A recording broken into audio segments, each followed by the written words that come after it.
Hello, my dear students. How are you? Good evening, everybody. Yesterday, we have discussed very deeply in this 13th topic.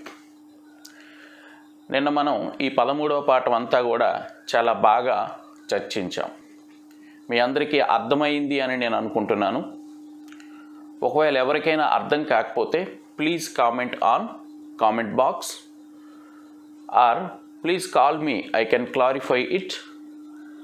My phone number 9963638325. Okay, ఇక విద్యార్థులారా, రెండవ ప్రపంచ యుద్ధం జరగటానికి గల తక్షణ కారణం ఏమిటి? What is the immediate cause to start the second world war అనేది మనం చూస్తే, రెండవ ప్రపంచ యుద్ధం జరగడానికి తక్షణ కారణం పోలెండ్పై జర్మనీ దాడి చేయడం.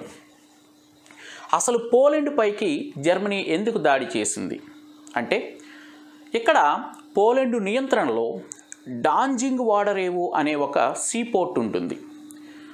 అప్పట్లో ఎగుమతులు దిగుమతులకి ప్రసిద్ధిగాంచిన ఓడరేవు డాంజింగ్ ఓడరేవు. మరి ఈ డాంజింగ్ ఓడరేవుని తన నియంత్రణలోనికి తెచ్చుకుంటే వర్తక వ్యాపారాల మీద మనం ఆజమాయిషీ చేయొచ్చు అనే ఉద్దేశంతో హిట్లరు డాంజింగ్ ఓడరేవుని ఆక్యుపై చేసుకోవడానికి ప్రయత్నం చేస్తాడు. దీనిని పోలెండ్ ఒప్పుకోదు. అందువలన 1939 సెప్టెంబర్ 1వ తేదీన హిట్లర్ పోలెండ్ పైకి దాడి చేశాడు. మరి పోలెండ్కి సపోర్ట్గా ఇంగ్లాండు, ఫ్రాన్సు, రష్యాలు వస్తాయి. ఎందుకు వచ్చాయి అంటే, అప్పటికే మరలా రెండవ ప్రపంచ యుద్ధానికి ముందు మళ్ళా ఇక్కడ రహస్య కూటములు ఉన్నాయి. జర్మనీ, ఇటలీ, జపాన్ ఈ మూడు కూడా కేంద్ర రాజ్య లేదా అక్షరాజ్య కూటమిగా ఏర్పడతాయి. Axis powers Germany, Japan, Italy అక్షరాజ్య లేదా కేంద్ర రాజ్య కూటమి లేదా యాక్సిస్ పవర్స్ కంట్రీస్ అంటారు. వీటికి విరుద్ధంగా మిత్రరాజ్య కూటమి. మిత్రరాజ్య కూటమిలో ఎవరు ఉంటారు? England, France, Russia. ఎప్పుడైతే హిట్లరు పోలెండ్ మీదకు దండెత్తాడో ఇంగ్లాండు, ఫ్రాన్సులు జోక్యం చేసుకున్నాయి. దీనితో 1939 సెప్టెంబర్ 1వ తేదీన రెండవ ప్రపంచ యుద్ధం ప్రారంభమైంది. ఇది 1945 ఆగస్టు వరకు జరిగింది. చివరికి జపాన్ లొంగిపోవడంతో ఈ యుద్ధం ముగిసింది. మరి ఇదే యుద్ధంలో మొదట్లో ఈ మిత్రపక్షాల కూటమికి అమెరికా కలిసి ఉండదు. వీళ్ళతో మధ్యలో అమెరికా జాయిన్ అవుతుంది.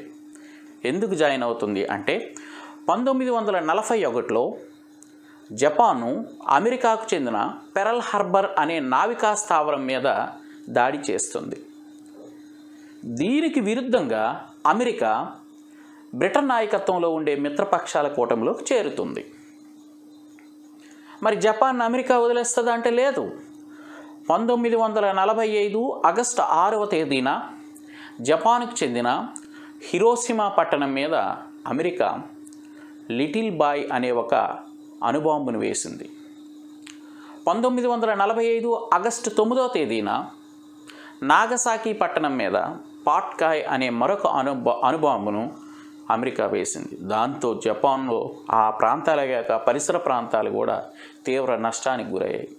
గడ్డి మొక్క కూడా మొలవలేని విధంగా నిస్సారమైన ప్రాంతాలుగా మారిపోయాయి. జపాన్ తీవ్ర నష్టానికి గురైంది. అందువలనే ఆ కసి వలనే అమెరికాను ఎప్పటికైనా మనం ఢీకొట్టాలి అనే కసి వలనే జపాను కష్టపడి పనిచేసి ఈరోజు ఎలక్ట్రానిక్ రంగంలో ప్రపంచంలోనే అగ్రస్థానంలో జపాన్ ఉంది. జపాన్కి అంత నష్టం కలిగించింది అమెరికా. సో ఇది అమెరికా మధ్యలో సెకండ్ వరల్డ్ వార్లో ఎంటర్ అవ్వడానికి కారణం జపాన్. అందుకే జపాన్కి విరుద్ధంగా ఇంగ్లాండ్ వైపు అమెరికా వచ్చిందనమాట. ఇక విద్యార్థులారా, రెండు యుద్ధాల యొక్క ప్రభావాల్ని మనం గమనిస్తే అసంఖ్యాకమైన ప్రాణ నష్టం జరిగింది. మొదటి ప్రపంచ యుద్ధంలో 1 కోటి మంది సైనికులు చనిపోయినారు. వీరిలో 75,000 మంది మన ఇండియన్ సోల్జర్సే ఉన్నారు. వీళ్ళు ఇంగ్లాండ్ తరపున యుద్ధంలో పాల్గొని చనిపోయినారు. రెండవ ప్రపంచ యుద్ధంలో అయితే 2.2 నుంచి 2.5 మిలియన్ సైనికులు ప్రజలు చనిపోయినారు. వీళ్ళలో అయితే చాలామంది 40 సంవత్సరాల లోపు ఉండే సైనికులు ఎక్కువ మంది ఉన్నారు. ఇవే కాకుండా ఈ యుద్ధాల్లో అనుసరించిన అణుబాంబుల వలన, ఇతర యుద్ధ పద్ధతుల వలన లుకేమియా, క్యాన్సర్ వంటి రోగాలు వచ్చి కాలక్రమేణా కొంతమంది చనిపోయినారు. ఇది ఒక తీరని నష్టం. మరి రెండవ ప్రపంచ యుద్ధం అయిపోయిన తర్వాత అనేక దేశాల్లో నియంతృత్వ నిరంకుశ ప్రభుత్వాలు, రాచరికాలు పతనమయ్యి ప్రజాస్వామ్య ప్రభుత్వాలు ఏర్పడి అధికార మార్పిడి జరిగింది. ప్రధానంగా మనం గమనిస్తే ఆస్ట్రియా హంగేరీలో ఉండే సామ్రాజ్యం పతనమైంది. టర్కీలో ఉండే ఒట్టోవన్ సామ్రాజ్యం పతనమైంది. జర్మనీలో వైమర్ రిపబ్లిక్ అనే ఉదారవాద ప్రభుత్వం ఏర్పడింది. రష్యాలో జార్లు అనే నిరంకుశ రాజులు పతనమయ్యి లెనిన్ నాయకత్వంలో బొల్షివిక్ ప్రభుత్వం ఏర్పడింది. ఇలాంటి నిరంకుశ రాజరిక ప్రభుత్వాలు పతనమయ్యి ప్రజాస్వామ్య ప్రభుత్వాలు ఏర్పడ్డాయి. అధికార మార్పిడి జరిగింది. ఇది ఒక మంచి విషయం. అలాగే మనకి రెండవ ప్రపంచ యుద్ధం చివరికి వచ్చేసరికి అటు ఆసియాలోను, ఇటు ఆఫ్రికాలోను, అటు ఉత్తర అమెరికాలోను అనేక దేశాలు నూతనంగా స్వతంత్రం పొందాయి. మన దేశం కూడా అలాగే స్వతంత్రం పొందింది. శ్రీలంక కానీ, మనం కానీ, ఈజిప్టు, ఇవి కొత్తగా స్వతంత్రం పొందిన దేశాలు. మరి అలాగే రెండవ ప్రపంచ యుద్ధం అయిపోయిన తర్వాత ప్రపంచంలో శాంతి స్థాపించాలి, ప్రపంచ దేశాల మధ్య భద్రతా వాతావరణాన్ని కల్పించాలి, పరస్పరం ఇచ్చిపుచ్చుకునే ధోరణి ఏర్పరచాలి, ఒకరిని మరొకరు గౌరవించుకోవాలి వంటి ఆశయాలతో ఐక్యరాజ్య సమితి అనే అంతర్జాతీయ శాంతి సంస్థను ఏర్పరిచారు. ఇది ఒక గొప్ప పరిణామం. మరి చివరికి యుద్ధాలు ముగిసిన చివరి కాలం నాటికి ప్రధానంగా మహిళలకు అనేక హక్కులు కల్పించబడ్డాయి. ఎస్పెషలీ మహిళలకి ఓటు హక్కును ప్రవేశపెట్టడం జరిగింది. ఇంగ్లాండ్లో 1918వ సంవత్సరంలో మహిళలకి ఓటు హక్కుని కల్పించి అనేక రక్షణాత్మక చర్యలు తీసుకోవటం జరిగింది. సో ఈ విధంగా మనకి మొదటి ప్రపంచ యుద్ధం నుంచి రెండవ ప్రపంచ యుద్ధం వరకు జరిగిన సంఘటనలన్నింటినీ కూడా మనం విశ్లేషించుకున్నాం. Now today we are going to discussing about this topic internally, some maps, some pictures, and also some bar graphs, some tables. ఈరోజు మనం ఈ పాఠంలో ఇంటర్నల్గా ఉండే కొన్ని చిత్రాలు, బొమ్మలు, అలాగే పటాలు, అలాగే బార్ గ్రాఫ్స్ అంటే వీటిని స్తూపరేఖ చిత్రాలు లేదా కమ్మీ గ్రాఫ్స్ అంటారు. ఈ బార్ గ్రాఫ్స్ గురించి, అలాగే ఒక కాలరేఖ పట్టిక ఉంది, టైం లైన్, దాని గురించి నేర్చుకుందాం. ఓకేనా? అయితే ముందు మనం ఒక చిన్న కాన్సెప్ట్తో దీన్ని మొదలు పెడదాం. అదేంటి అంటే మనకి ఫస్ట్ వరల్డ్ వార్లోను, సెకండ్ వరల్డ్ వార్ టైంలో కొన్ని కూటములు ఉన్నాయి, అంటే కొన్ని అలయన్సెస్ ఆల్రెడీ మనం డిస్కస్ చేసాం. వాటి విషయంలో కొంత క్లారిటీ కావాలి. Now we are going to discuss about the alliance powers countries in first world war. మనకి మొదటి ప్రపంచ యుద్ధంలో ప్రధానంగా 2 కూటములు ఉన్నాయి, సీక్రెట్ అలియన్సెస్ అన్నమాట. ఇవేంటంటే సీక్రెట్ అలియన్సెస్. సో అందులో 1882లో ఇన్ 1882 ఒక రహస్య కూటమి ఏర్పడింది. దానినే మనం ట్రిపుల్ అలయన్స్ అంటాము. ఏమంటాము? Triple alliance in 1882. దీన్ని తెలుగులో అయితే మిత్రరాజ్యాల కూటమి, మిత్రరాజ్యాల కూటమి లేదా ట్రిపుల్ అలయన్స్. ఈ ట్రిపుల్ అలయన్స్లో ఉండే member of countries Germany, Austria Hungary, Germany, Austria Hungary, Italy. ఇవి ట్రిపుల్ అలయన్స్లో ఉంటాయి.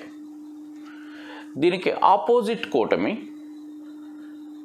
అది 1907లో ఫామ్ అయింది. 1907 దీనిని ఏమంటామంటే ట్రిపుల్ ఎంటెంట్, ట్రిపుల్ ఎంటెంట్. దీనిని మిత్రపక్షాల మైత్రి అంటారు తెలుగులో అయితే. మిత్రపక్షాల మైత్రి, ట్రిపుల్ ఎంటెంట్. ఈ ట్రిపుల్ ఎంటెంట్లో ఉండే దేశాలు Britain, France, Russia. Britain, France, Russia. Okay, I repeat, triple alliance Germany, Austria, Hungary, Italy. Triple entente Britain, France, Russia. These are the allianced countries in First World War and Second World War.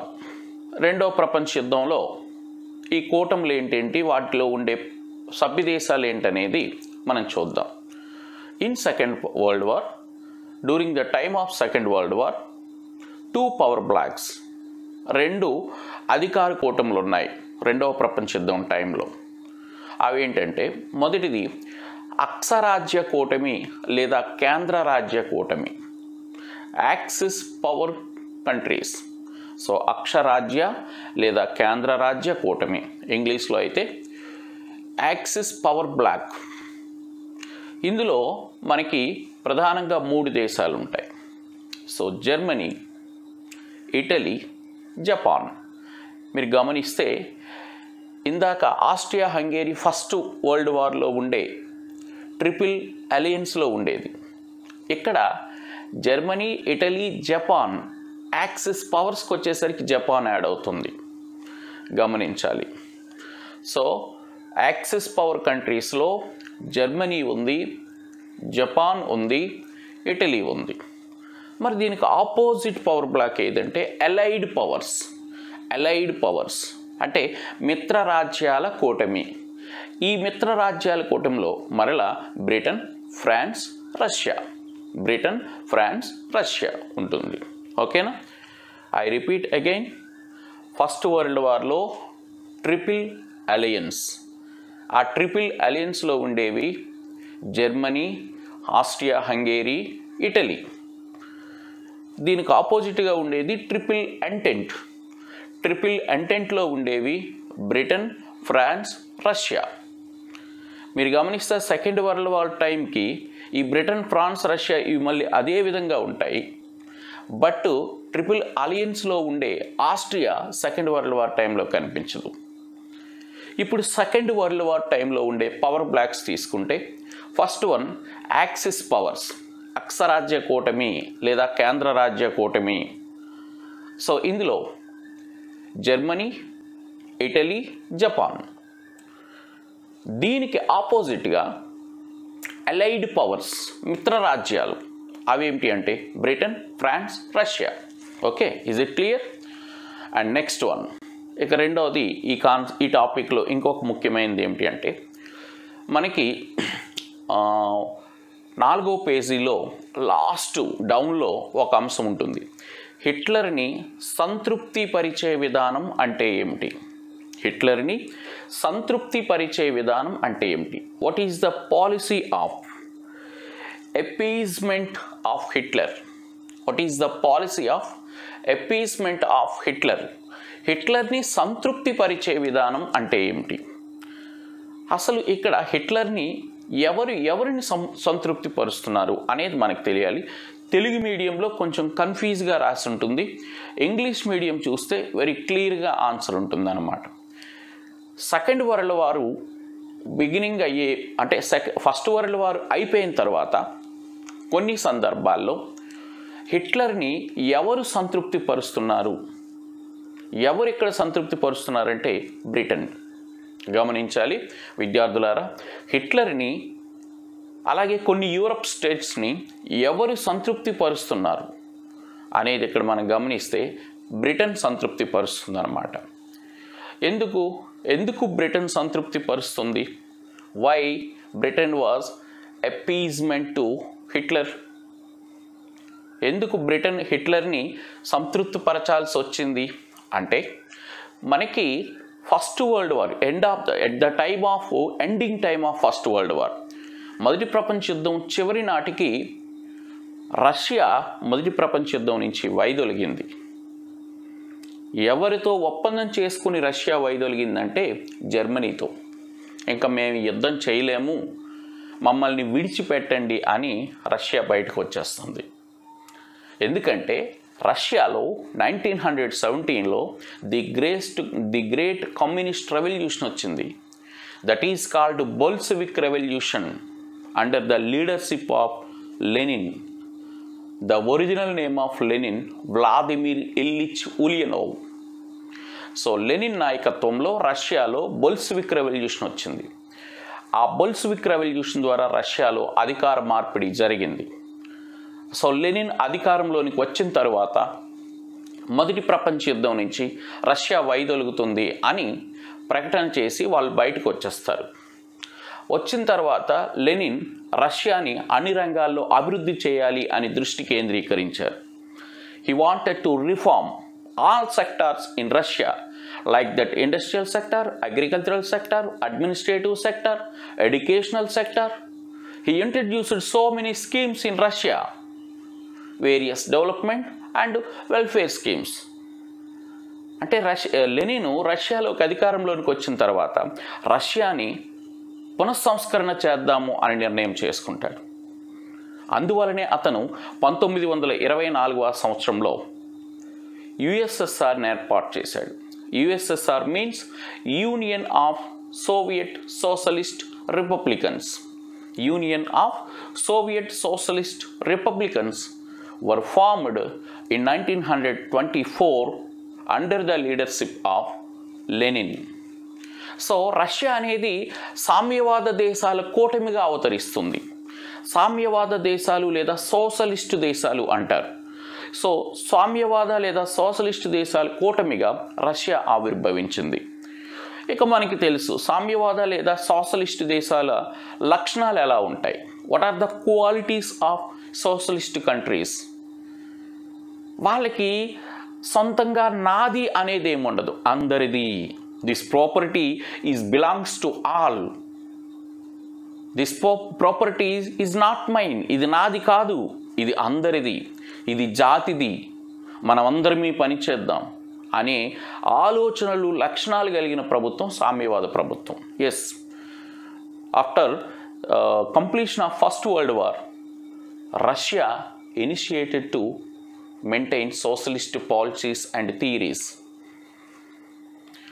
దీనితో England భయపడుతుంది. Fear start అవుతుంది ఇంగ్లాండ్కి. ఎందుకంటే అమ్మో Russia సామ్యవాదం అంటుంది, ఈ సామ్యవాద మార్గంలోనే రష్యా వెళ్ళిపోతుందేమో, ఐరోపాతో పాటు ప్రపంచ దేశాలు కూడా సోషలిస్ట్ దేశాలుగా మారిపోతాయేమో అనే ఒక భయం, it is one type of fear started in ఇంగ్లాండ్కి స్టార్ట్ అవుతుందన్నమాట. ఎందుకంటే England is a capitalist country. అది ఒక పెట్టుబడిదారీ దేశం.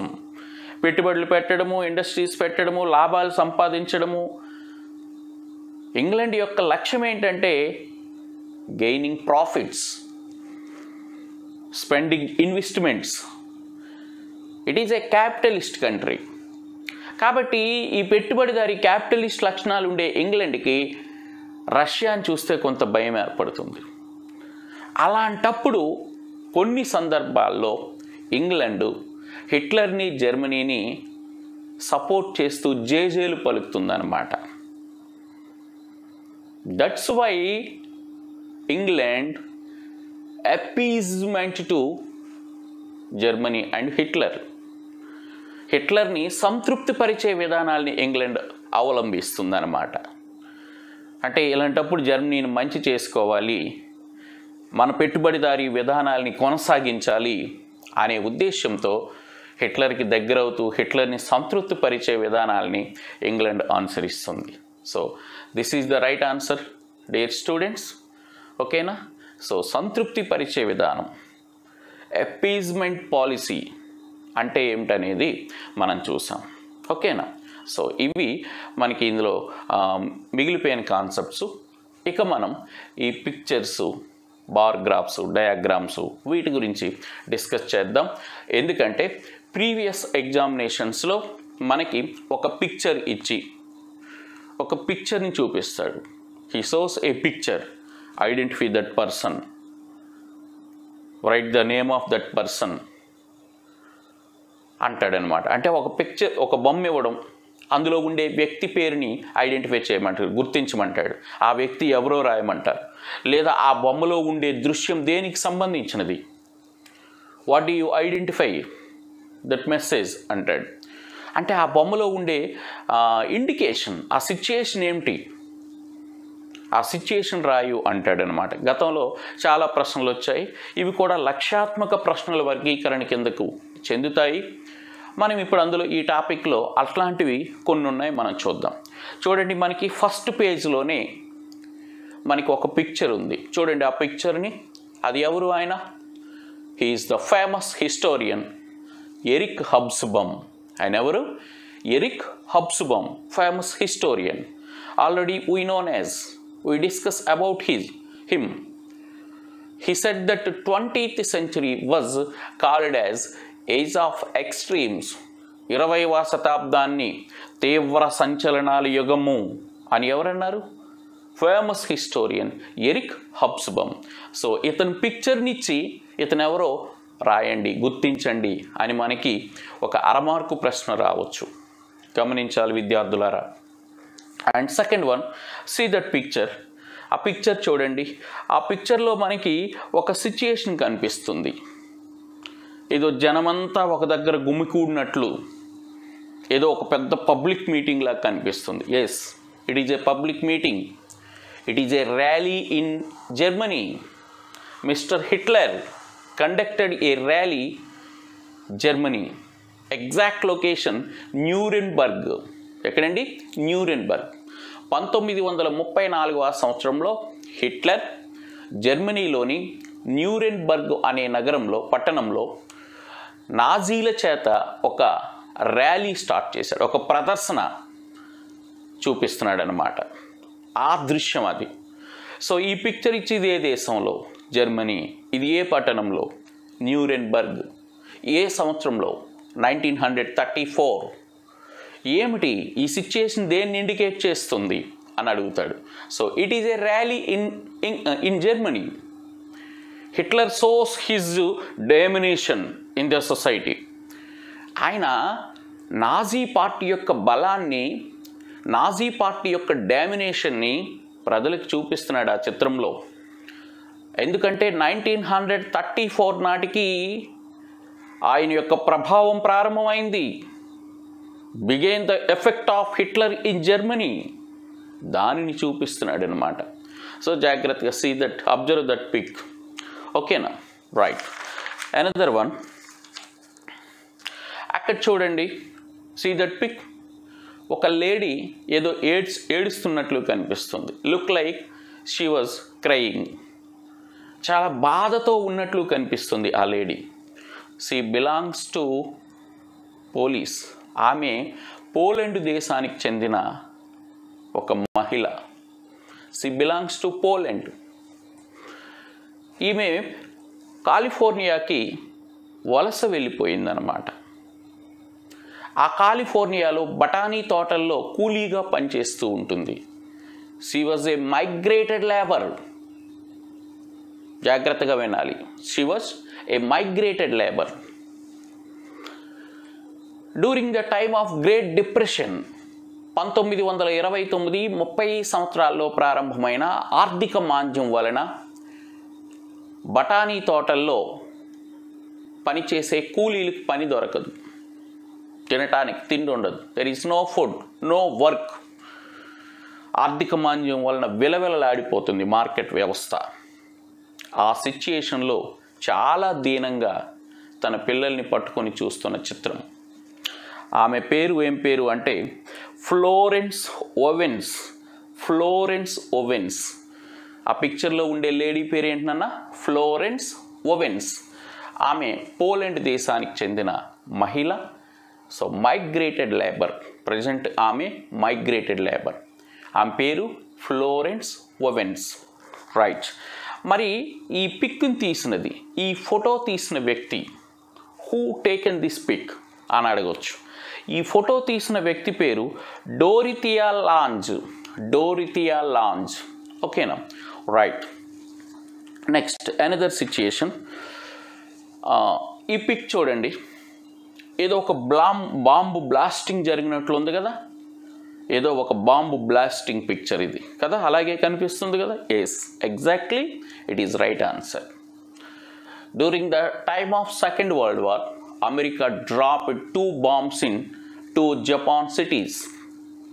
We have already discussed about this.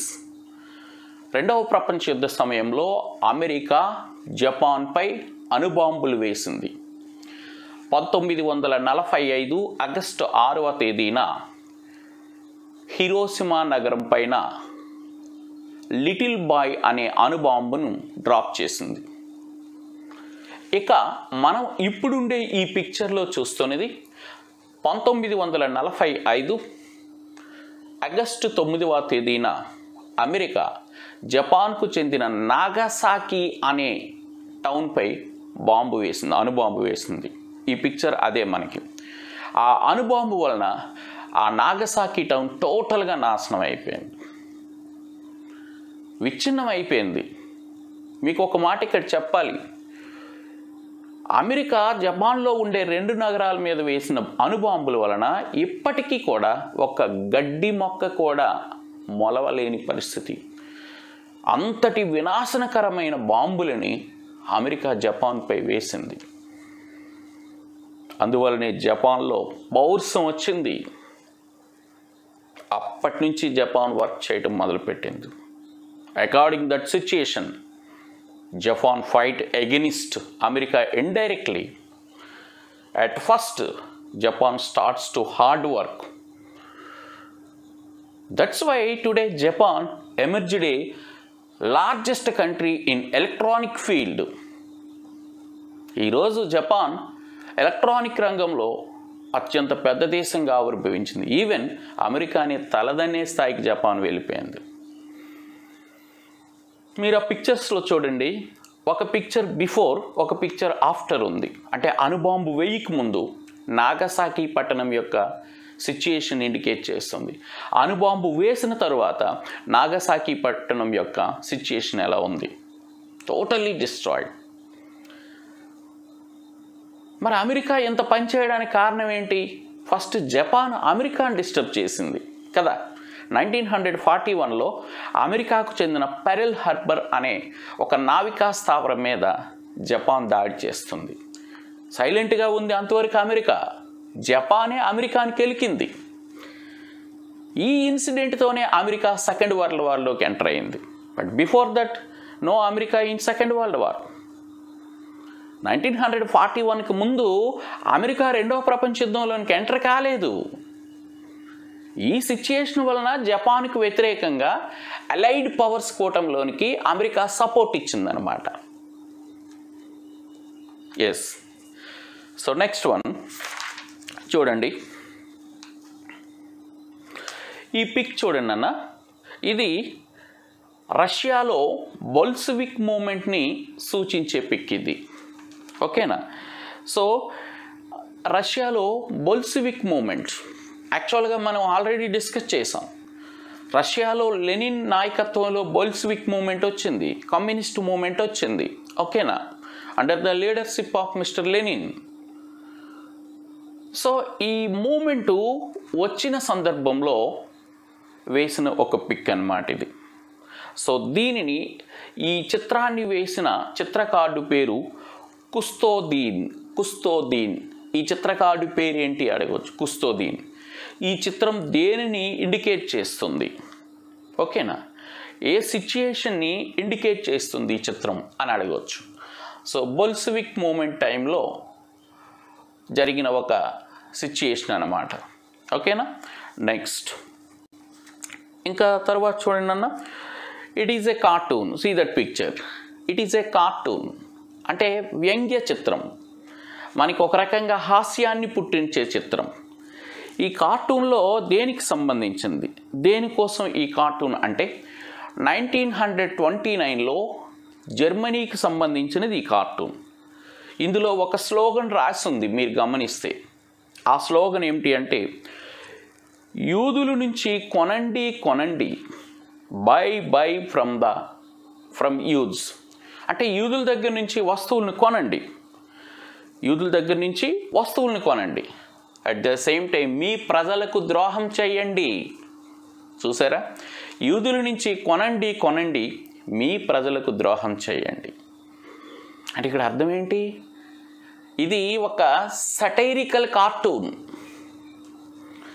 యూదులని degrade చేస్తూ జర్మనీ ప్రజల్ని ఇండికేట్ చేస్తున్న కార్టూన్ ఇది. యూదుల్ని డిగ్రేడ్ చేయడం ఏంటి?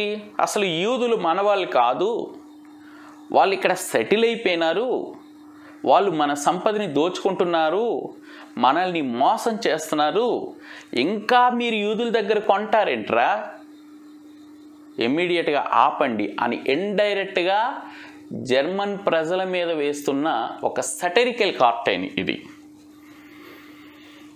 అర్థమైందనన్న. సో హిట్లర్కి కానీ జర్మన్స్కి కానీ యూదులంటే పడదు.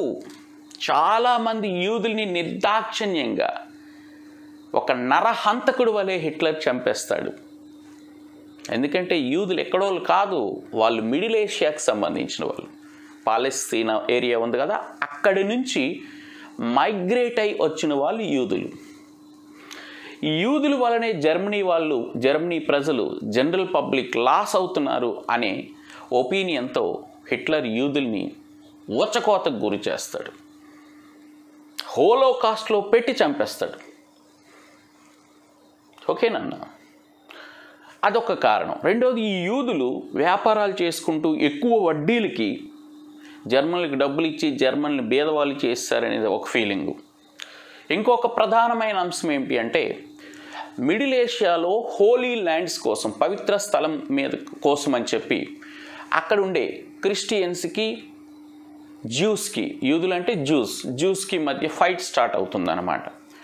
సో ఇక్కడ హిట్లర్ కూడా దానిని ఆసరాగా చేసుకొని ఈయన కొంత క్రిస్టియన్ సపోర్టర్, ఆ విధంగా కూడా యూదుల్ని హింసిస్తూ ఉంటాడు. సో కాబట్టి యూదుల్ని డిగ్రేడ్ చేయడానికి యూదుల్ని ఈ దేశం నుంచి పంపించడానికి ఇది ఒక నినాదం అన్నమాట. ఓకేనా, రైట్. నెక్స్ట్ మీరు ఆ పిక్లో చూస్తే ఒక టైం టేబుల్, ఒక టైం లైన్ కనిపిస్తుంది, ఒక కాలపట్టిక కనిపిస్తుంది. ఈ కాలపట్టికలో మీరు గమనించండి, ఒకవైపు సిచ్యుయేషన్ ఉంది, మరొక వైపు ఆ సిచ్యుయేషన్ లేదా ఇన్సిడెంట్ అనేది ఏ ఇయర్లో జరిగింది అనేది ఉంది. మీరు చూడండి, ఫస్ట్ వన్, మొదటి ప్రపంచ యుద్ధం ఆరంభం, beginning time of the first world war. విద్యార్థులారా ఇక్కడ కొంచెం జాగ్రత్తగా వినండి. మనం ప్రీవియస్ క్లాస్లో కొంచెం ఈ beginning time of first world war అనే దగ్గర మనం కొంచెం ఎక్స్ప్లెనేటివ్గా వెళ్ళాం. అక్కడ క్లియర్గా చెప్పాం, ఆస్ట్రియా యువరాజు అయిన ఫెర్డినాండ్ అండ్ సోఫియా వాళ్ళిద్దరిని హత్య గావించబడిన రోజు 1914 జూన్ 28 కదా. సో 1914 జూన్ 28వ తేదీన హత్య గావించబడితే ఒక నెల రోజుల తర్వాత 1914 జూలై 28వ తేదీన ఆస్ట్రియా సెర్బియాపై దాడి చేసింది. తరువాత 1914 ఆగస్టు 1న సెర్బియాకి సపోర్టెడ్గా చాలా దేశాలు వస్తాయి. అప్పుడు ప్రపంచ దేశాలు పార్టిసిపేట్ చేశాయి కాబట్టి అది వరల్డ్ వార్ అని చెప్పాం కదా. ఇది కొంచెం డెప్త్ ఎక్స్ప్లెనేషన్, ఇది కొంచెం హయ్యర్ స్టాండర్డ్ ఎక్స్ప్లెనేషన్. కానీ మనకి పుస్తకంలో ఏదైతే రాసిందో అదే మనకి ఎగ్జామ్ ఓరియంటేషన్లో మనం ప్రజెంట్ చేయాలి. Note this point dear students, మనకి బుక్లో ఏదైతే ఉందో దానినే మనం ఎగ్జామినేషన్ టైంలో ప్రజెంట్ చేయాలి. కాబట్టి మనకి ఇక్కడ ఈ పట్టికలో మొదటి ప్రపంచ యుద్ధం ఎప్పుడు ప్రారంభమైంది అని రాశారంటే 1914 జూలై 28. ఆస్ట్రియా యువరాజు ఎప్పుడు హత్య గావించబడ్డాడు అంటే 1914 జూన్ 28. ఓకేనా ఫ్రెండ్స్. నెక్స్ట్ ఇంకా అందులో చూడండి, రష్యన్ రెవల్యూషన్ 1917, రష్యాలో విప్లవం 1917లో వచ్చింది. మొదటి ప్రపంచ యుద్ధం ముగింపు, at the end of second world war 1918, 1918లో. తరువాత ట్రిటీ ఆఫ్ వర్సైల్స్ ఒప్పందం, ఇది కూడా 1919లో, 1919లోనే. And formation of League of Nations, నానాజాతి సమితి ఆవిర్భావం. సో ఇది కూడా 1919. తరువాత జర్మనీలో హిట్లర్ ప్రభావం, rise of Hitler in Germany. So జర్మనీలో హిట్లర్ ప్రభావం 1933, 1933 గమనించాలి. సో అలాగే రెండవ ప్రపంచ యుద్ధం ఆరంభం, beginning of second world war 1939. Okay, next formation of UNO, ఐక్యరాజ్య సమితి ఆవిర్భావం. మనకి సెకండ్ వరల్డ్ వార్ కంప్లీట్ అయిన తర్వాత దీని యొక్క ప్రభావాలలో, ఎఫెక్ట్స్లో ఈ యునైటెడ్ నేషన్స్ ఆర్గనైజేషన్ ఫామ్ కావడం కూడా ఒక ఇన్సిడెంట్. ప్రపంచ శాంతి కోసం, protection of world peace. So ప్రపంచ శాంతిని సాధించాలి, ప్రపంచ దేశాల మధ్య శాంతియుత వాతావరణాన్ని కల్పించాలి అనే ఉద్దేశ్యంతో 1945 అక్టోబర్ 24న న్యూయార్క్ హెడ్ క్వార్టర్స్గా యునైటెడ్ నేషన్స్ ఆర్గనైజేషన్ అనేది ఫామ్ కావటం జరిగింది. Next last one, end of second world war, రెండవ ప్రపంచ యుద్ధం ముగింపు ఎప్పుడు జరిగింది? 1945 ఆగస్ట్, 1945 ఆగస్ట్. గమనించాలి మిత్రులారా. సో మనకి యాక్చువల్గా 1945 జూన్ 13నే హిట్లర్ మరణించారు. ఆయన విషం తీసుకొని చనిపోయినాడు, ఆత్మహత్య చేసుకున్నాడు. ఎందుకంటే హిట్లర్కి చాలా పౌరుషం. అందుకే మీరు ఒక విషయం గమనించాలి విద్యార్థులారా, ప్రపంచంలో అహంభావము, మోనోయిజం కలిగిన వ్యక్తుల యొక్క చావు చాలా సింపుల్గా ఉంటుంది. ఊహించలేం అట్లాంటి వాళ్ళ యొక్క చావుని. హిట్లర్ విషయంలో అదే జరిగింది. హీఈస్ ఏ డిక్టేటర్, హీఈస్ ఏ మోనార్క్, హీఈస్ ఏ క్రూయల్ ఫెలో. అంత అహంతో తన లైఫ్ని లీడ్ చేశాడు, తన అడ్మినిస్ట్రేషన్ కూడా లీడ్ చేశాడు. కానీ చివరికి ఇంకొకరిని కెలకడానికి ప్రయత్నం చేసి ఇతనే దొరికిపోయినాడు అనమాట. సో అనవసరంగా రష్యాలో ఉండే లెనిన్గ్రాడు, స్టాలిన్గ్రాడు వంటి ఏరియాస్ని ఆక్యుపై చేసుకుందామని వాళ్ళ దగ్గరికి వెళ్తాడు. ఇక రష్యా ఆర్మీ, రష్యా సైన్యాలు రివర్స్ అయ్యి బెర్లిన్లోనికి ఎంటర్ అవుతారనమాట. ఎప్పుడైతే పరాయి సైన్యాలు వాళ్ళ దేశంలోనికి ఎంటర్ అయ్యారో దాన్ని అవమానంగా తీసుకుంటాడు. ఇంకా బెర్లిన్లోనికి వేరే వాళ్ళు వచ్చి బెర్లిన్ సరౌండింగ్ ఏరియాస్ని ఆక్యుపై చేసుకున్నారంటే ఇక నేను బ్రతకడం వేస్ట్ అనే ఆత్మన్యూనతా భావంతో విషం తీసుకొని చనిపోయినాడు. అందువలన మనం ఎప్పుడూ కూడా లైఫ్ని సింపుల్ ఫీలింగ్స్తో మనం లీడ్ చేసుకుంటూ పోవాలి. అహము, ఈగోయిజం ఇట్లాంటివి ఉండకూడదు. హిట్లర్ విషయంలో అదే మనం ఇక్కడ చర్చించుకోవాలి. ఆయన చాలా అహంభావంతో ఉండేవాడు. He is a great orator. Exactly, ఆయన మంచి వాగ్భటిమ కలిగినోడు, జనాల్ని అట్రాక్ట్ చేసే పవర్ కలిగినోడు. జర్మనీ ప్రజల్లో జాతిభావాన్ని రెచ్చగొట్టాడు. Okay, no problem. ఆ జాతిభావం అనేది ఇతరులని హింసించే స్థాయికి వెళ్ళిపోయింది. అదే అగ్రెసివ్ నేషనలిజం. సో ఇట్లాంటి విధానాల వలన హిట్లరు వెళ్ళిపోయినాడు సమాజానికి దూరంగా. సో హిట్లర్లో చనిపోయిన తర్వాత ఇంకుండిపోయింది ఆ కూటమిలో జపాన్. 1945 ఆగస్టులో అలైడ్ పవర్స్ కంట్రీస్కి లొంగిపోవడం వలన వార్ అనేది ఎండ్ అయిపోయింది. Okay, right. ఈ టేబుల్ మీరు గమనిస్తే ఈ టేబుల్ నుంచి ప్రశ్నలు వస్తాయి. రెండవ ప్రపంచ యుద్ధం ఎప్పుడు ముగిసింది రాయండి. End of the first world war in which year?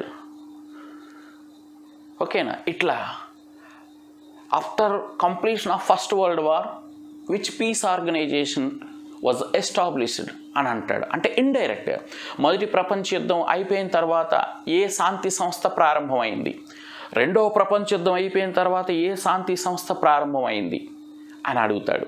అంతేగాని ఐక్యరాజ్య సమితి ఎప్పుడు స్టార్ట్ అయిందో రాయండి అని అడగవచ్చు. ఇండైరెక్ట్గా after second world war which organization was formed అంటాడు. సో కాబట్టి ఇండైరెక్ట్గా వచ్చినవి ఆన్సర్ చేయాలి, డైరెక్ట్గా వచ్చినవి ఆన్సర్ చేయాలి. వాటికి మనం ముందుగానే ప్రిపరేషన్ టైంలోనే మెంటల్గా ప్రిపేర్ కావాలి. రైట్, నెక్స్ట్ మనం చూడండి అన్న. సో ఇక్కడ మనకి ఒక బార్ గ్రాఫ్ కనిపిస్తుంది, ఒక కమ్మీ రేఖాచిత్రం, స్తూప రేఖాచిత్రం కనిపిస్తుంది చూడండి. ఈ రేఖాచిత్రం చూడగానే మీకు ఐడెంటిఫై అయిపోవాలి, ఇది 10th క్లాస్ 13th టాపిక్లో. ఈ 13th టాపిక్లో జస్ట్ అది చూడగానే మనకు అర్థం అవ్వాలి. మిలిటరీ ఎక్స్పెండిచర్కి సంబంధించినది. Some of 6 countries in this world like that Britain, France, Russia, Germany, Austria, Italy, ఈ 6 కంట్రీస్ కూడా ఈ వార్స్ టైంలో చాలా ఎక్కువ ఖర్చు చేశాయి మిలిటరీ మీద. From 1880 to 1914. మొదటి ప్రపంచ యుద్ధానికి ముందు ఈ 6 దేశాలు 1880 నుంచి 1914 వరకు మిలిటరీ మీద ఎక్కువగా ఖర్చు చేశాయి. దానికి సంబంధించిన పిక్చర్ ఇది అని మనకి వెంటనే ఐడియా రావాలన్నమాట. ఐడియా వస్తే మనకి ఈజీగా ఆన్సర్ వస్తుంది. అక్కడ చూడండి, కిందన 0x యాంగిల్లో ఇయర్స్ని తీసుకున్నాడు, అంటే 10 ఇయర్స్కి 1880, 1890, 1900, 1910 అండ్ 1914. ఒకవైపు 0y యాంగిల్లో ఎక్స్పెండిచర్ని చూపించాడు, అది కూడా మిలియన్ పౌండ్స్లో. గమనించాలి విద్యార్థులారా, మిలియన్ పౌండ్స్లో ఎక్స్పెండిచర్ని చూపించాడు. సో మీరు గమనించండి, 1880లో 150 మిలియన్ పౌండ్స్, 1890లో 158 మిలియన్ పౌండ్స్, 1900లో 205 మిలియన్ పౌండ్స్, 1910లో 288 మిలియన్ పౌండ్స్, 1914లో 397 మిలియన్ పౌండ్స్ ఎక్స్పెండిచర్ చేశారు. మనం ఆల్రెడీ డిస్కస్ చేసాం ఇది. ఈ సైనికవాదం దగ్గర, మిలిటరిజం దగ్గర 300% ఎక్స్పెండిచర్ ఇంక్రీజ్ అయిందనమాట. సో ఇది మనం జాగ్రత్తగా పరిశీలన చేయాలి. అంటే 132 మిలియన్ పౌండ్స్ నుంచి స్టార్ట్ చేసి 397 మిలియన్ పౌండ్స్ వరకు క్రమేణా ఇంక్రీజ్ అయ్యింది. ఈ పిక్చర్ని చూపించి మీకు అడగవచ్చు, అసలు ఎక్స్పెండిచర్ ఎలా ఉంది, what you observe about that picture, అసలు ఇది దేనికి సంబంధించింది అంటాడు. Military expenditure. మిలిటరీ ఎక్స్పెండిచర్ ఎట్లా ఉంది, ఇది ఇంక్రీజ్ అయిందా డిక్రీజ్ అయిందా అని అడగవచ్చు. సో ఇంక్రీజ్ అవుతూనే ఉంది ఇయర్ బై ఇయర్, మీరు గమనించండి. మరి ఏ ఇయర్లో మిలిటరీ ఎక్స్పెండిచర్ హైలీగా ఉంది అంటాడు. సో 1914లో హైలీ పీక్స్ లెవెల్కి వెళ్ళిపోయింది అప్పటికి, అలా అడగవచ్చు. లేదా వై, ఎందుకు ఈ మిలిటరీ ఎక్స్పెండిచర్ అనేది ఎక్కువ అవుతుంది రాను రాను, why military expenditure were increased year by year అని అడగవచ్చు. సో కారణం ఏంటి, ఈ వెపన్స్ కానీ మిలిటరీ టూల్స్ కానీ కొనుగోలు చేసేటప్పుడు టెక్నాలజీ కాస్ట్ పెరిగింది. టెక్నాలజీ కాస్ట్ పెరగడం వలన ఎక్స్పెండిచర్ కూడా పెరుగుతుంది అని మనం ఆన్సర్ రాయాలి. ఓకేనా ఫ్రెండ్స్? సో ఇలా దీనిపైన ప్రశ్నలు వస్తాయి. చాలా ఇంపార్టెంట్ జోన్ ఇది, జాగ్రత్తగా అబ్జర్వ్. జస్ట్ మనకి ఆ బార్ గ్రాఫ్ చూడగానే వెంటనే ఇది 13th టాపిక్ అని వెంటనే మనకి స్ట్రైక్ అవ్వాలి. అట్లా మనకి ప్రిపరేషన్ ఉండాలి. నెక్స్ట్ ఇక్కడ చూడండి, ఇక్కడ మనకి ఒక పిక్చర్ ఇచ్చాడు. ఈ పిక్చర్లో మనకి ఏం కనిపిస్తుంది, ఒక విమానం కనిపిస్తుంది. It is a aeroplane. దీని యొక్క ఉద్దేశం ఏమిటి అంటే, చరిత్రలో మొట్టమొదటిసారిగా యుద్ధంలో విమానాలు వాడారు ఫస్ట్ వరల్డ్ వార్లో. ఆ విమానాల నుంచి బాంబులు జారవీడ్చారనమాట. It's the first time history used aeroplanes in the war, first world war, for dropping the bombs. బాంబులు జారవేయటం కోసం ఫస్ట్ వరల్డ్ వార్లో ఏరోప్లేన్స్ వాడారు. దానికి సంబంధించిన చిత్రం ఇది. సో కాబట్టి అది ఏమిటి ఇండికేట్ చేస్తుంది అంటే రాయాలి. నెక్స్ట్ ఈ పిక్చర్ చూడండి అన్న. సెకండ్ వరల్డ్ వార్ టైంలో హిట్లర్ని ఒక శాంతి స్వభావం కలిగిన మనిషిగా చూపిస్తున్న సటైరికల్ పిక్చర్ ఇది. During the time of second world war, Hitler was look like a peace man అని చూపిస్తున్నారు. అతను శాంతి స్వభావుడా చెప్పండి? He is not.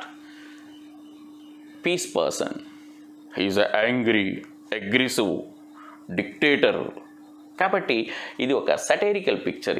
ఇందులో ఎవరిని శాంతి స్వభావుడిగా చూపిస్తున్నాడంటే హిట్లర్ని, రెండవ ప్రపంచ యుద్ధం టైంలో. ఓకేనా. నెక్స్ట్ ఇక్కడ చూడండి అన్న, ఈ చిత్రంలో 1940లో ఇది ఒక డచ్ గోడ పత్రిక అనమాట. డచ్ అంటే హాలండ్ లేదా నెదర్లాండ్ కంట్రీ. సో అక్కడ ఒక గోడ పత్రం, వాల్ పోస్టర్ అనమాట, డచ్ వాల్ పోస్టర్. ఈ వాల్ పోస్టర్లో ఒక స్లోగన్ రాసింది చూడండి, నాగరికత లేదా అటవికమా, ఇట్ ఈజ్ ఏ సివిలైజ్డ్ లేదా అటవిక రాజ్యమా, నాగరికత లేదా అటవిక రాజ్యమా అని రాసిందనమాట. సో కాబట్టి ఈ సిచ్యుయేషన్ దేన్ని ఇండికేట్ చేస్తుంది అని అడగవచ్చు. ఓకే. నెక్స్ట్ ఇక్కడ మనకి ఒక సింబల్ కనిపిస్తుంది, ఒక లోగో కనిపిస్తుంది చూడండి, ఒక మహిళ ఉండి ఏదో త్రాసు పట్టుకున్నట్లు. ఇది రీసెంట్గా అడిగితే అందరూ న్యాయ వ్యవస్థకు సంబంధించిన చిత్రము అని కొంతమంది రాశారు. అది తప్పు. మనకి ఈ టాపిక్ ఎండింగ్లో ఈ పిక్చర్ ఉంటుంది. ఇది మహిళలకి ఓటు హక్కు కావాలి అని పోరాటం చేసిన సంస్థ యొక్క లోగో.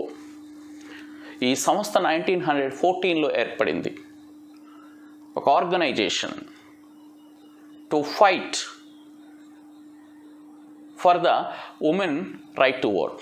మహిళలకి ఓటు హక్కు కావాలి అని ఎస్పెషల్లీ వెస్ట్రన్ కంట్రీస్లో ఫైట్ చేసిన సంస్థ యొక్క పిక్చర్ అన్నమాట. నెక్స్ట్ నాన్న ఇక్కడ చూడండి, ఇది ఈ బార్ గ్రాఫ్ను ఒకసారి మీరు పరిశీలన చేస్తే ఈ బార్ గ్రాఫ్లో ఫ్రమ్ 1500 to 1999 వరకు వార్ డెత్స్ ఉన్నాయి, యుద్ధ మరణాలు. It is very important bar graph, డెఫినెట్గా అడుగుతాడు. ఇది కొంచెం కన్ఫ్యూజ్గా ఉంటుంది. ఈ యుద్ధ మరణాలను సూచించే బార్ గ్రాఫ్లో మనకి 2 కలర్స్ ఇండికేట్ చేశాడు. ఎల్లో కలర్ ఏమో మిలియన్స్లో యుద్ధ మరణాలని సూచిస్తుంది, వార్ డెత్స్ని మిలియన్స్లో సూచిస్తుంది ఎల్లో కలర్. ఇక రెడ్ కలర్ ఏమో 1000 మందికి ఎంతమంది చనిపోతున్నారు, అది కూడా మిలియన్స్లోనే. డెత్స్ ఆఫ్ 1000, 1000 మందిని తీసుకొని అందులో ఎంతమంది చనిపోతున్నారు అనేది మిలియన్స్లో చూపించడం జరిగింది రెడ్ కలర్లో. సో కాబట్టి ఈ బార్ గ్రాఫ్లో మీరు గమనిస్తే 0x యాంగిల్లో ఇయర్స్ ఇవ్వటం జరిగింది, అంటే శతాబ్దాల వారి, డెకేడ్స్ అనమాట. You observed, you see 1500 to 1599 అంటే ఇట్ ఈజ్ 16th డెకేడ్, 16వ శతాబ్దం. 1500 to 1599 డెకేడ్ కాదు, 16వ శతాబ్దం, సెంచరీ అనమాట. So 16th century. తరువాత 1600 to 1699 ఇది 17th సెంచరీ, 17వ శతాబ్దం. అలా ఇవ్వటం జరిగింది. 0x యాంగిల్లోనేమో 1500 నుంచి 1599, 1600 నుంచి 1699 ఇలా ఇవ్వటం జరిగింది 1999 వరకు. ఇటువైపు ఏమో యుద్ధ మరణాలను ఇవ్వటం జరిగింది 0y యాక్సెస్లో 0, 20, 40, 60, 80, 100, 120 ఇట్లా ఇవ్వటం జరిగింది. సో మరి వాడు అడగొచ్చు, 16th సెంచరీలో వార్ డెత్స్ ఎంత మిలియన్స్లో, లేదా 18th సెంచరీలో per 1000లో వార్ డెత్స్ ఎంత అంటాడు. సో దాన్ని మనం ఆన్సర్ రాయాల్సి ఉంటుంది. అసలు ఇది ఏ శతాబ్దం నుంచి ఏ శతాబ్దం వరకు తీసుకున్నారు అంటారు. సో మనకి 16th to 20th century, 20th century వరకు తీసుకున్నారు. అసలు ఈ బార్ గ్రాఫ్లో మీరేం గమనించారు అంటారు. సో వార్ డెత్స్ గురించి మేము అబ్జర్వ్ చేసాము అని రాయాలి. సో ఇట్లా మనకి ప్రశ్నలు రావచ్చు.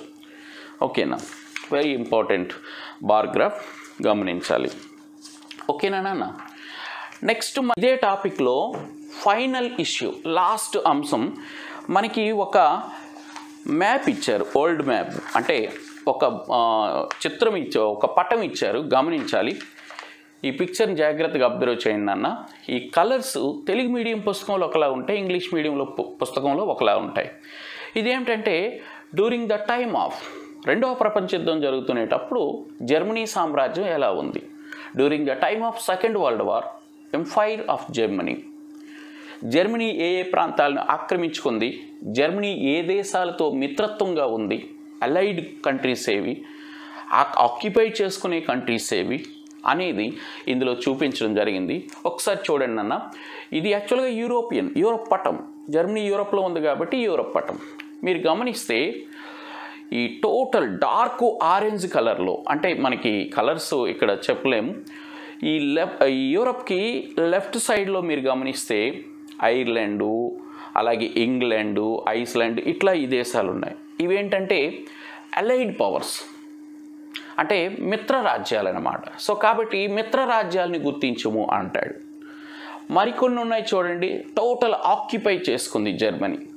సో ఇక్కడ మీరు గమనిస్తే ఈ మ్యాప్కి డౌన్ ఏరియాలో మెడిటేరియన్ సీన్ ఆనుకొని Greece, Crete, Albania, Romania, Yugoslavia, ఇవన్నీ బాల్కన్ ద్వీపకల్పంలో. సో పెనిన్సులా ఆఫ్ బాల్కన్ అందులో ఉన్నవన్నమాట. వీటన్నింటినీ కూడా హిట్లర్ జర్మనీ 1941 ఆ టైంలో వీటిని ఆక్యుపై చేసుకున్నారు కిందన. ఇక మీరు పైకి వెళితే పైన ఎస్పెషలీ ఫిన్లాండ్ని 1941 జూన్లో ఆక్రమించుకోవటం జరిగింది అని పై భాగంలో ఉంది. మీరు ఈ పిక్కి రైట్ సైడ్లో ఒక బఫర్ ప్లేస్గా ఉంది రష్యా, యుఎస్ఎస్ఆర్. సో యుఎస్ఎస్ఆర్ని టచ్ చేద్దాము అని జర్మనీ ట్రై చేసింది, బట్ యుఎస్ఎస్ఆర్ దెబ్బకి జర్మనీ మాడి మస్ అయిపోయింది.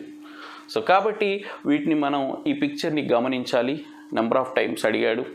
సో మిత్రరాజ్యాలు ఏవి జర్మనీకి, జర్మనీ వేటిని ఆక్రమించుకుంది, ఆక్రమించుకోని ఏరియాస్ని ఏవైనా 1-2 రాయండి. ఓకేనండి. సో ఇట్లా మనకి క్వశ్చన్ రైజ్ కావచ్చు. సో వీటికి మనం అలర్ట్గా ఉండాలి students. Okay, this is the brief story of 13th topic in 10th class. నేను చాలా వరకు చెప్పడానికి ప్రయత్నం చెప్పాను అని అనుకుంటున్నాను. మీకు అర్థమైందని అనుకుంటున్నాను. ఇన్ కేస్ మీకు అర్థం కాకపోతే నాకు కాల్ చేయొచ్చు. నేను డౌట్ని క్లారిఫై చేయడానికి ప్రయత్నం చేస్తాను. నా నెంబర్ 9963638325. ఓకేనా? Thank you everyone. ఈ 2 రోజులు పాఠాన్ని చాలా ఆసక్తిగా విన్నారు.